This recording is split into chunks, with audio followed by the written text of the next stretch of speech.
Hi friends, welcome back. Vantage point prime video నెట్ఫ్లిక్స్లో తెలుగులో కూడా స్ట్రీమింగ్ అవుతుంది. ఇదొక political action thriller. Run time 1 hour 30 minutes ఉంది. మీ ఫ్యామిలీతో కూడా చూడొచ్చు. మసాలా సీన్స్ అనేవి ఏమీ లేవు. వాంటేజ్ పాయింట్ అంటే తెలుగులో ఏదైనా చూడగలిగే ప్రదేశం అని అర్థం. మరి ఈ మూవీ ఎలా ఉందో తెలుసుకునే ముందు ఇలాంటి తెలుగు డబ్బింగ్లో వచ్చే మూవీ రివ్యూస్ కోసం మన ఛానల్ని సబ్స్క్రైబ్ చేసుకోండి భయ్యా. వీడియో నచ్చితే ఒక్క లైక్ వేయండి చాలు. ముందుగా ప్లాట్ ఏంటంటే, తీవ్రవాదానికి వ్యతిరేకంగా స్పెయిన్లో ఒక పెద్ద సభ జరుగుతూ ఉంటుంది. దానికి యుఎస్ ప్రెసిడెంట్తో సహా ఇంకా చాలామంది ప్రెసిడెంట్స్ హాజరవుతారు. చాలా సెక్యూరిటీ ఉంటుంది. అయినా సరే ఎవరో యుఎస్ ప్రెసిడెంట్ని చంపాలని ట్రై చేస్తారు. అతన్ని కాల్ చేస్తారు. హత్యాయత్నం జరుగుతుంది. అంతేకాకుండా బాంబ్ బ్లాస్ట్ కూడా జరుగుతుంది ఆ ప్లేస్లోనే. మరి అది ఎవరు చేశారు? 8 మంది స్ట్రేంజర్స్ని అనుమానించాల్సి వస్తుంది. దాన్ని 2 సీక్రెట్ సర్వీస్ ఏజెంట్స్ ఏం చేశారు అనేదే మిగతా స్టోరీ. మరి మూవీ చూశాక నాకైతే ఒకసారి చూడొచ్చు అనిపించింది భయ్య.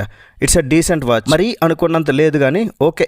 మూవీలో నాకు స్టోరీ కన్నా స్క్రీన్ ప్లే చాలా బాగా నచ్చింది. అదే బిగ్గెస్ట్ ప్లస్ పాయింట్. అసలు మూవీలో స్లోనెస్ లేదు. స్క్రీన్ ప్లే రేసీగా పరిగెడుతుంది.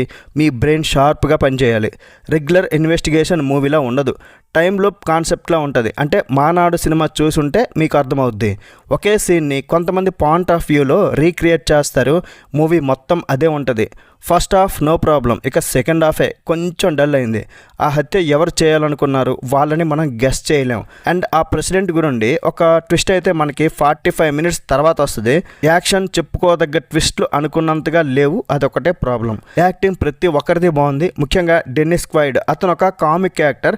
బట్ ఇందులో సీక్రెట్ ఏజెంట్గా బాగా చేశాడు. కాకపోతే స్క్రీన్ టైం కొంచెం తక్కువ ఉంది. 8 మంది పాయింట్ ఆఫ్ వ్యూలో స్టోరీ చెప్పడం బాగుంది. క్లవర్ స్టోరీ టెల్లింగ్ భయ్య. కాకపోతే క్లైమాక్స్లో విలన్స్ ఈజీగా చనిపోవడం నచ్చలేదు. అక్కడక్కడ స్టోరీ కొంచెం గందరగోళంలో అనిపిస్తుంది. బాగా చూస్తే ఓకే.